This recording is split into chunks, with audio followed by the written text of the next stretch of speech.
Ya Bani Israel, ya, yang itu ya.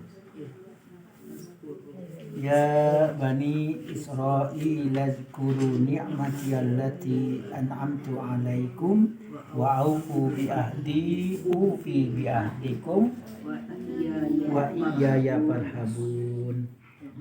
wa aminu bima unzila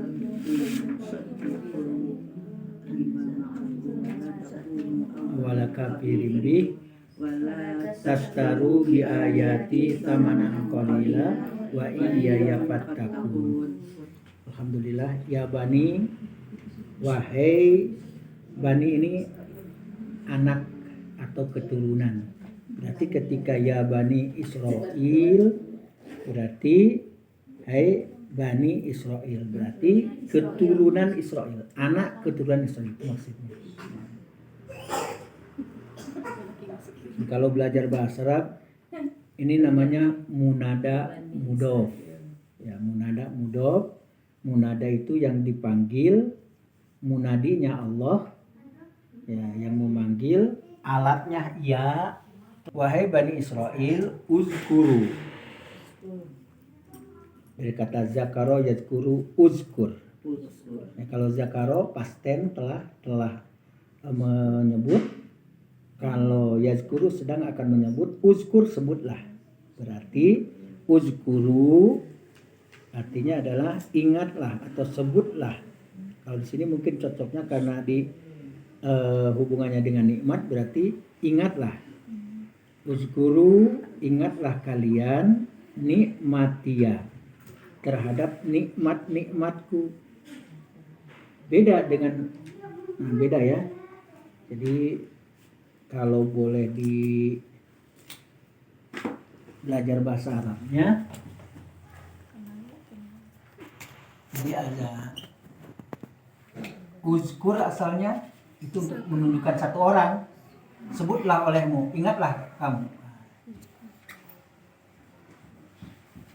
Uzkur, uzkuro,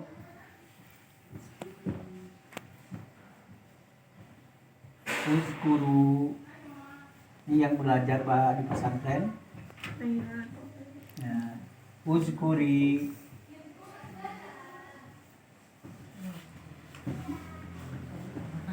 Uzkuro. Uzkurna.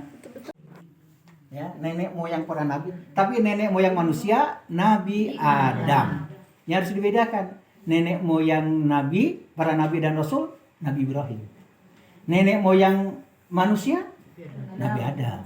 Beda.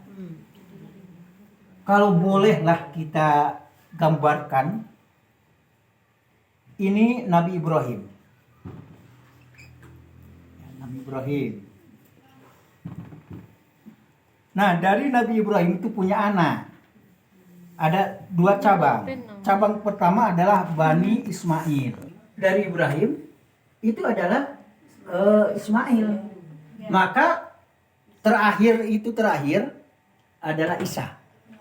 Nah, dari Isa kepada Nabi Muhammad, Nabi Muhammad sini.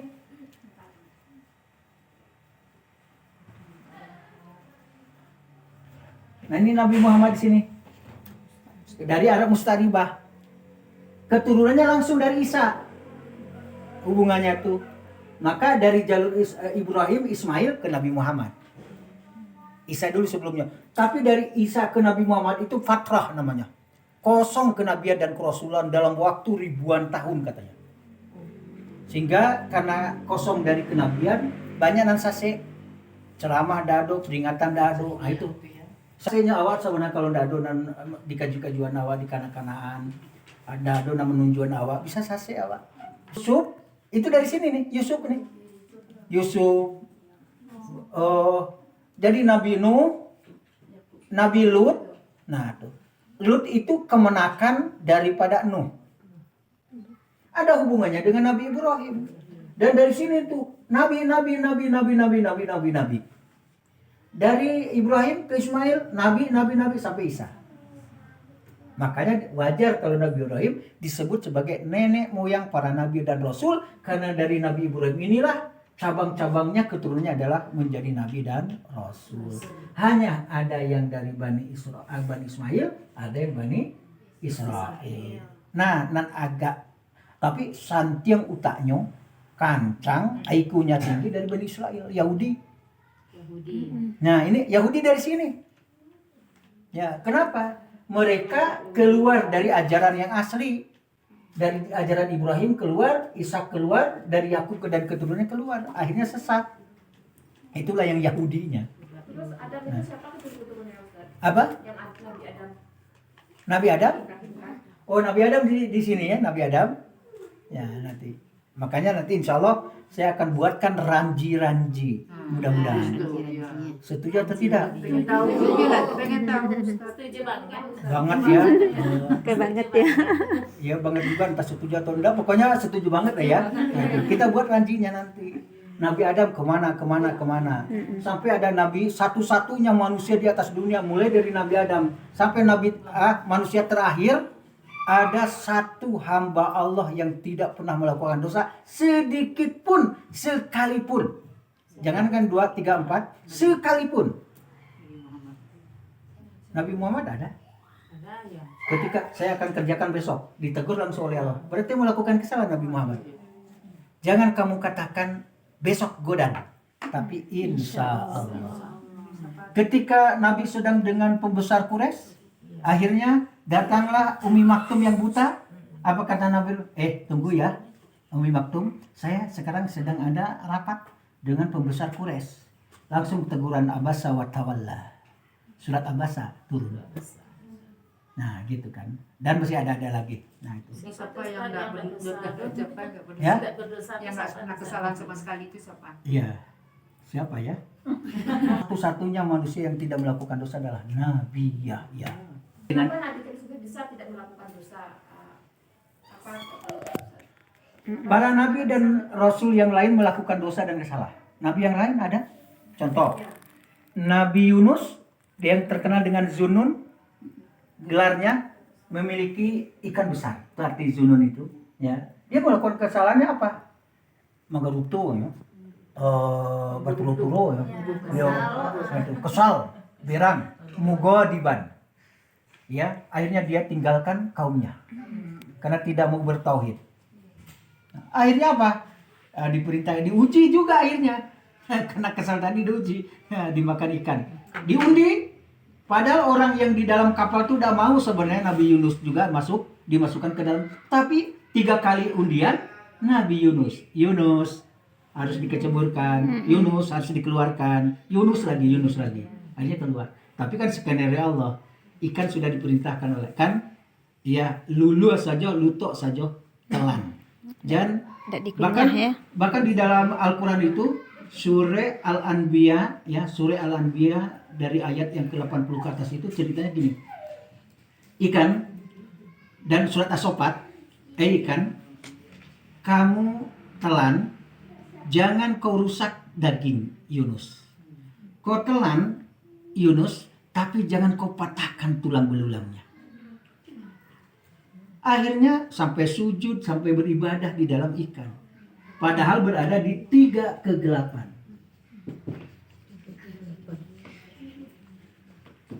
Mana 3 kegelapan? 1. Gelap di dalam perut ikan. 2. Gelap di dalam lautan. Dan yang ketiga gelap di malam hari. Ibu si Ustaz Ade mati sekali, Dado enggak. Tapi dengan izin Allah, ternyata rasionya.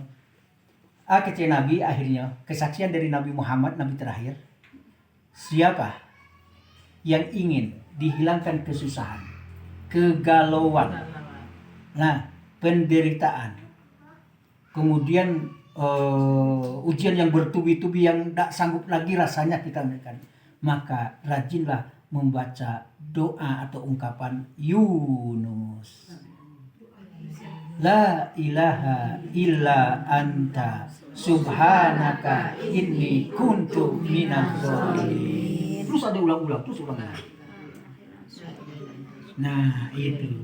di samping zikir-zikir yang lain. Sehingga dikatakan dalam Al-Quran, kalaulah Yunus ini bukan seorang hamba yang senantiasa berzikir, memasucikan Allah dan menyebut nama Allah dan beribadah serta melakukan ketaatan, lala bisa, niscaya Yunus akan tetap di dalam perut ikan yauma yub'atsun, sampai nanti hari yang ditentukan oleh Allah, atau bisa jadi sampai dibangkitkan. Ternyata dengan izin Allah, hei ikan telas, jangan dihancurkan, jangan kunyah-kunyah, ya, jangan dipatahkan. Kemudian setelah itu menyelam, ya silakan menyelam sekendak kamu ikan, kata Allah, ya. Ternyata pernah menyelam ke dasar lautan betul. Ternyata terdengar oleh Yunus apa? Setiap benda-benda, pasir-pasir, ya kemudian kerikil dan lain sebagainya yang ada di sana terdengar bertasbih kepada Allah Subhanahu wa taala. Semakin termotivasilah Yunus, dia terus berdoa, terus menyebut nama Allah, sedangkan sekitarnya saja di dasar lautan bertasbih kepada Allah. Setelah itu akhirnya diselamatkanlah karena disuruh oleh ikan besar itu, ada mengatakan ikan paus dalam sejarah. Akhirnya menepilah si ikan tadi, maka diselamatkan oleh penduduk di suatu tempat. Gitu. Luar biasa kisahnya tuh. Allati an'amta, yaitu yang, allati itu yang, isim mausul, kata sabung, ya. Kan Jackson kalau dalam bahasa itunya. Jadi allati yang an'amtu, yang aku telah anugerahkan, aku telah berikan nikmat alaikum terhadap kalian. Ya, alaikum terhadap kalian. Dari kata ala. Ya, ala. Wa aufu, dan penuhilah bi'ahdi, ya, janjiku, dan penuhilah janji, ya penuhilah oleh kalian, maksudnya gitu kan, janji, ya. Wa aufu bi'ahdi ufi bi'ahdikum, dan penuhilah janji kalian kepadaku. Apa kata Allah? Ini jawaban. Ya. Ufi bi'ahdikum, maka aku akan penuhi janjimu itu.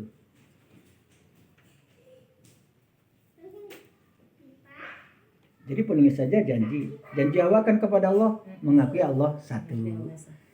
Kita berjanji kepada Allah beribadah. Alastu birabbikum.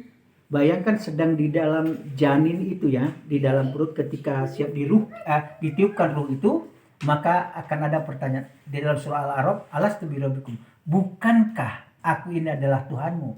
Apa jawaban daripada ruh itu?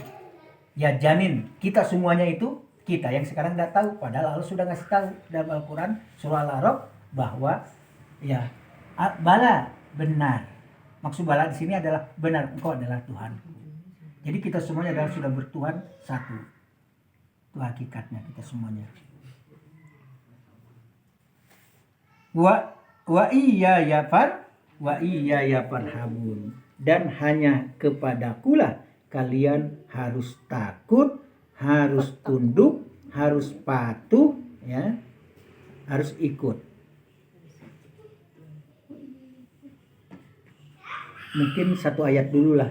Nanti ada ini, makanya bagian satu. Makanya ada bagian satu. Nanti untuk selanjutnya adalah ada bagian 2. Meskipun kedua ayat ini ditulis dulu, ya, termasuk wa aminu, dan berimanlah, ya, kalian bima anzaltu, terhadap apa yang aku turunkan kepada kalian, yaitu berupa Al-Quran. Yang Al-Quran tadi musaddiqon, membenarkan, yang membenarkan lima ma'akum, apa yang ada pada kalian. Mana yang ada pada kalian? Dulu Taurat, ya, kepada Musa, itulah Bani Israel. Itu Bani Israel itu Taurat sama pedomannya itu. Tapi mereka banyak juga yang tidak mempedomani Taurat, sehingga sesat mereka itu. Nah, itu. Wala takunu awwala kafirin bih, dan janganlah, ya, kalian menjadi orang yang pertama kafir kepadanya. Wala tastaru bi ayati samanan qalila, dan janganlah kalian menukarkan ayat-ayatku dengan samanan qalila, dengan harga yang rendah, yang sedikit. Ya. Termasuk ini kalau Ustadz nih, saya misalnya kalau sudah orientasinya ceramahnya uang, amplop, ini masuk ini. Masuk. Ya. Samanan qalila. Oh, baru amplop nabai CBT. Wah. Aku mama saya dijadikan malah hati-hati. Tapi kalau dikasih karena penghargaannya, ya tidak juga ditolak. Karena pada zaman Rasulullah pernah ujroh daripada mengajarkan Al-Quran, ada yang menerima, dan Rasul pun memberikan penghargaan itu udah ada masalah. Tapi kan yang bersangkutan kita kan tidak tahu, makanya kita tidak ngurus juga niat-niat orang ya. Yaqulu ta'ala amiron bani Israel bidukhul fil Islam. Ini dalam tafsir sini nih, tafsir yang berbahasa Arab, tidak pakai baris ini ya, gundul. Jadi ayat yang kita bahas ayat 40 dulu ya. Ini adalah Allah memerintahkan kepada Bani Israel untuk masuk Islam. Untuk masuk Islam. Kenapa? Karena mereka ada yang keluar dari Islam, bahkan ada yang memang dari awal tidak Islam. Nah, ini bukan Islamisasi, karena di dalam Islam tidak ada Islamisasi. Beda dengan Kristenisasi, itu ada. Dalam agama la ikraha fiddin, tidak ada paksaan dalam memasuki agama Islam, tidak ada. Nah, tapi pun begitu, ini hak Allah. Hak Allah, yaqulu ta'ala amiran Bani Israel. Ya, ini ayat menceritakan tentang perintah kepada Bani Israel untuk masuk Islam, biduhul fil Islam. Ya, kemudian wa bimutaba'ati Muhammadin, untuk mengikuti Nabi Muhammad Sallallahu Alaihi Wasallam. Dengan apa? Tentu dengan segenap perasaan, segenap kemampuan yang ada di dalam jiwanya. Dan ini merupakan perintah di mana sebenarnya dari dulu pun, sejak Nabi Adam sampai Nabi Ibrahim, kemudian itu lahirlah dari Yakub, itu adalah Bani Israel yang disebutkan tadi. Ada di sini, nak? Ada. Oh gitu ya. Mengikuti Nabi Muhammad dan menggerakkan perasaan mereka dengan menyebutkan kakek moyang Israel. Disabui, sangajo disabui. Kan disentuh keluarga. Yaitu Nabi Allah Yakub. Nah, makanya yang tadi itu Yakub, maka menjadi Bani Israel, keturunan Israel. Nah gitu, jadi Israel. Jadi seakan-akan begini, hei ya, anak keturunan yang baik-baik, jadilah kalian orang yang baik. Bedonya apa? Misalnya, kalian kan turunan anda lo elok, jadilah orang elok kalian. Biasa modal itu biasa. Inilah sentuhan Allah kepada Bani Israel. Bukankah kalian juga adalah keturunan orang-orang baik yang bersyukur terhadap nikmat Allah? Makanya diingatkan di sini, ya Bani Israel, uzkuru itu nikmati allati an'amtu alaikum. Artinya perintah juga kepada mereka untuk mengingat nikmat-nikmat yang telah diberikan kepada kalian. Penuhi juga janji. Jadi makanya di halaman 2 itu disebutkan di sini, hei anak-anak hamba yang soleh lagi taat kepada Allah, jadilah kalian seperti kakek moyang kalian dalam mengikuti perkara yang hak, yang baik, yang benar.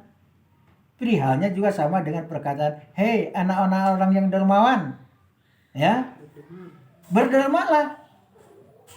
Kan biasa tuh. Kalian kan keturunan orang-orang dermawan, ayo dermakan, jadilah kalian dermawan. Seperti itulah analognya, kiasnya. Kan tidak seperti ini.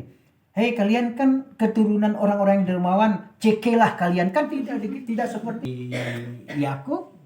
Akhirnya keturunan menjadi Bani Israel. Tolong tuh ingat tuh, itu kan keturunan. Sama dengan hei anak-anak orang yang dermawan, berdermalah. Hei anak-anak yang pemberani, ya majulah kalian. Tentanglah kekafiran, seranglah. Biasa. Jangan ele. Jangan menjadi persatuan orang ele. Nah, gitu kan. Memang harus semangat. Karena keturunan orang semangat, orang pemberani. Hei orang alim, tuntutlah ilmu. Insyaallah. Ini semua yang hadir ini jalan mudah ke surga. Ingat janji Allah kan? Janji Rasulullah. Man salaka tariqan yaltamisu fihi ilman sahalallahu lahu bihi tariqan ilal jannah. Siapa yang melangkahkan kaki dalam rangka menuntut ilmu, maka Allah mudahkan baginya jalan ke surga. Jadi kalau ingin mudah jalan ke surga, jalan tol, ya, jalan tol, maka salah satunya adalah rajin ikut kajian, rajin menuntut ilmu. Ya, setidak-tidaknya kita akan belajar dulu ilmu. Bahkan Mujahid mengatakan nikmat Allah yang telah dilimpahkan kepada mereka apa? Ya, selain dari apa yang diberikan oleh Allah, bahkan dipecahkan batu, terpancarlah air. Subur kan airnya? Nah itu nikmat salah satu. Banyak yang diberikan nikmat yang telah disampaikan kajian pada sebelum-sebelumnya kepada Bani Israel. Ya, mungkin tidak direview semuanya di sini, ya, mengingat waktu juga, ya, mengingat waktu juga. Bahkan dulu pernah ada batu mengeluarkan air untuk bisa diminum, luar biasa.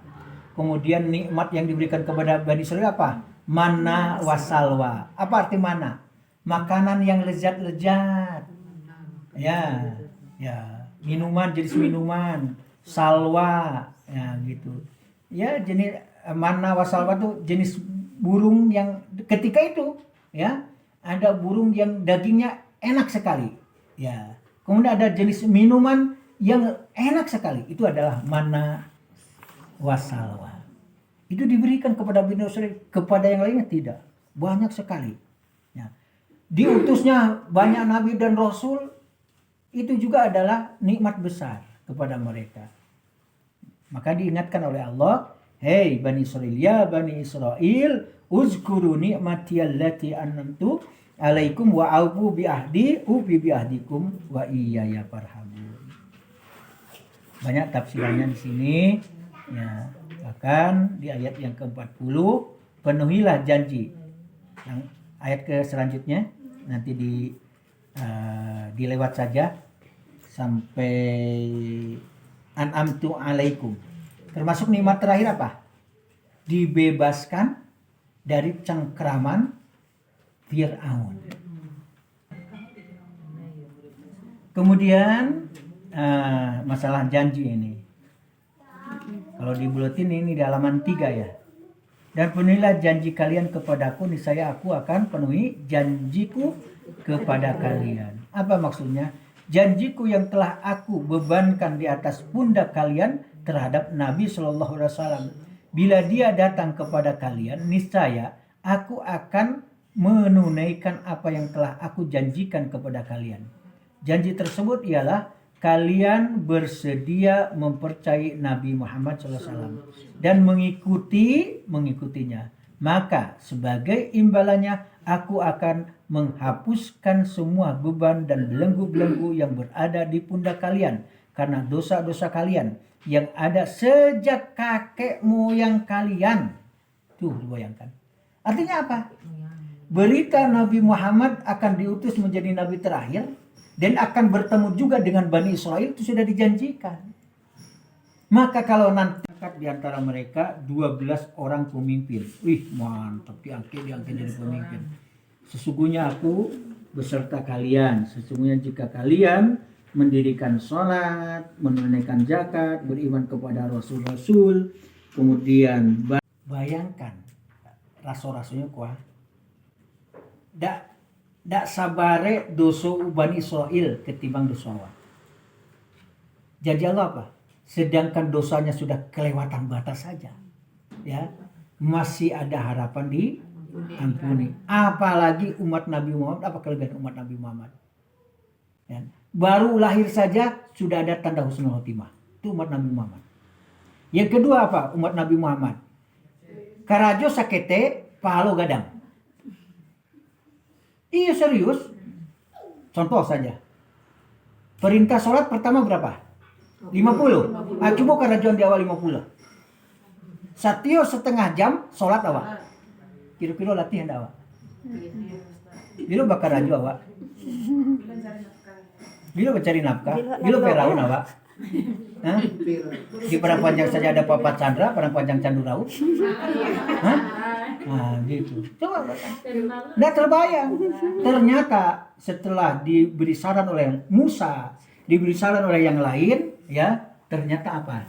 Dikabulkan ketika Rasulullah langsung menghadap Allah. Apa kata Nabi Musa dan yang lain? Muhammad, minta keringanan kepada Tuhanmu itu.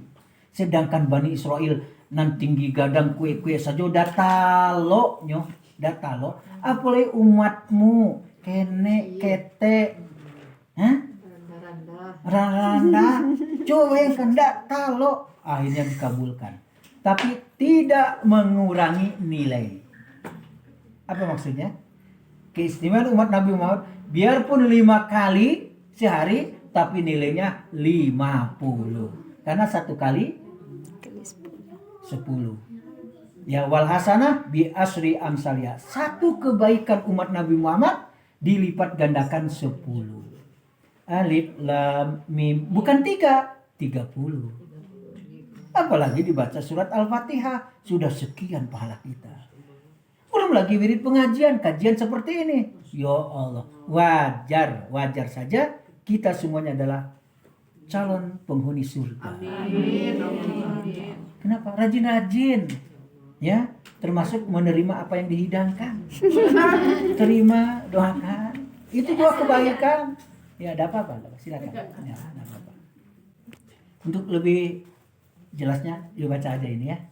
Demikian mudah-mudahan. Tadi Ustaz bilang tadi begitu lahir udah ada tanda husnul khotimah tuh apa tanda? Kita baru lahir udah ada tanda husnul. Saya punya buku judulnya ya, judulnya itu Isrina Sababan li Husnul Khotimah. Ada 20 tanda husnul khotimah. Yang pertama adalah al-islamu Islam. La agama Islam saja awak la ado tanda husnul khotimah. Itu yang beramal tuh baru Islam saja agama awak barak kesantiannya tuh. Nah itu. Kenapa? Kita nyatakan biarpun kita tidak syahadat. Ya, tapi kita bersyahadat terus kan? Ya. Karena ada dalilnya apa? Kullu mauludin yuladu alal fitrah. Setiap bayi yang lahir, anak yang lahir dalam keadaan fitrah. Apa yang maksud fitrah di sana? Islam, bertauhid. Itu yang maksud fitrah. Jadi setiap anak yang lahir fitrah, biarpun lahir dari Buddha, biarpun dari Konghucu, biarpun dari Katolik, biarpun dari Kristen, ya, biarpun dari Zoroaster dan sebagainya, setiap anak yang lahir tetap dia fitrah, tauhid, Islam sebenarnya. Mana dalilnya pusat? Ya itu dalilnya. Ada lanjutan hadisnya. Jadi karya hadis itu fa abawahu ayyuhawidanihi au yunasironihi au yumajisani. Itu tergantung orang gayanya. Inyo kadijadikan tetap dalam agamanya atau inyo ingin dijadikan Yahudi atau Nasrani atau Majusi, ya terserah. Tapi setiap anak yang lahir, biarpun lahir daripada yang bukan Islam, tetap dia Islam fitrahnya. Nah gitu. Makanya dia kan nggak tahu ya.